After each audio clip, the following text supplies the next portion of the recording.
श्री शिव पुराण रुद्र संहिता द्वितीय सती खंड अध्याय 23। प्रमथ गणों सहित वीरभद्र और महाकाली का दक्ष यज्ञ विध्वंस के लिए प्रस्थान। दक्ष तथा देवताओं को अपशकुन एवं उत्पात सूचक लक्षणों का दर्शन एवं भय होना। ब्रह्मा जी कहते हैं, नारद, महेश्वर के इस वचन को आदर पूर्वक सुनकर वीरभद्र बड़े संतुष्ट हुए। उन्होंने महेश्वर को प्रणाम किया। तत्पश्चात उन देवादि देव शूली की उपयुक्त आज्ञा को शिरोधार्य करके वीरभद्र वहां से शीघ्र ही दक्ष के यज्ञ मंडप की ओर चले। भगवान शिव ने केवल शोभा के लिए उनके साथ करोड़ों महावीर गणों को भेज दिया, जो प्रलय अग्नि के समान तेजस्वी थे। वे कौतूहलकारी प्रबल वीर प्रमथ गण वीरभद्र के आगे और पीछे भी चल रहे थे।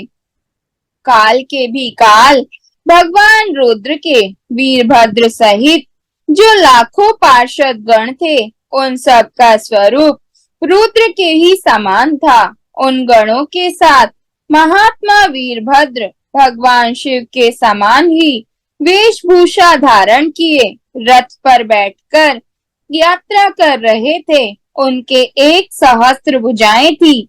शरीर में नागराज लिपटे हुए थे। वीरभद्र बड़े प्रबल और भयंकर दिखाई देते थे।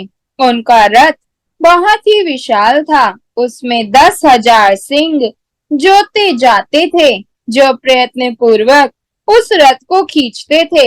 उसी प्रकार बहुत से प्रबल सिंह, शार्दुल, मगर, मत्स्य और सहस्त्रों हाथी उस रथ के पार्श्व भाग की रक्षा करते थे।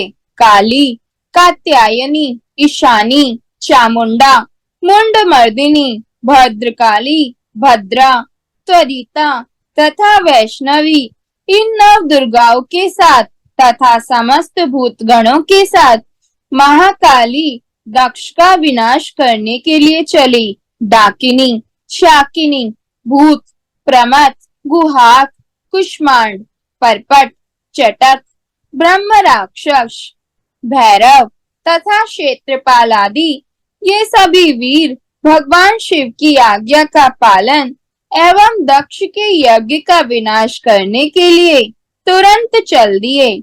इनके सिवा 64 गणों के साथ योगिनियों का मंडल भी सहसा कुपित हो दक्ष यज्ञ का विनाश करने के लिए वहां से प्रस्थित हुआ।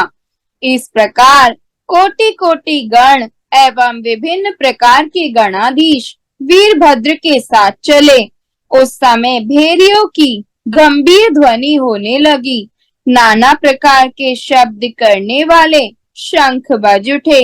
भिन्न भिन्न प्रकार की सींगे बजने लगी। महामुनि सेना सहित वीरभद्र की यात्रा के समय वहां बहुत से सुखद शकुन होने लगे।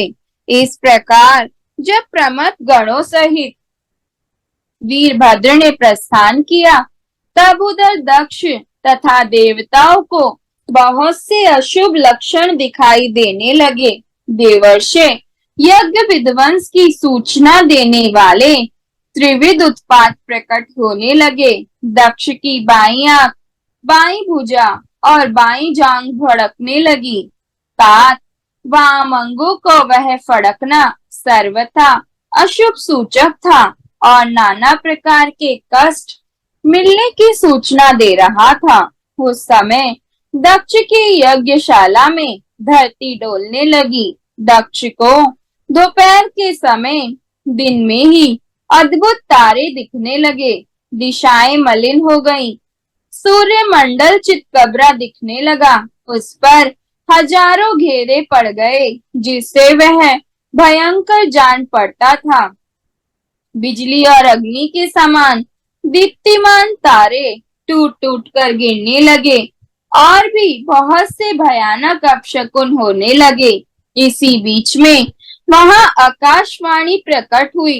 जो संपूर्ण देवताओं और विशेषतः दक्ष को अपनी बात सुनाने लगी।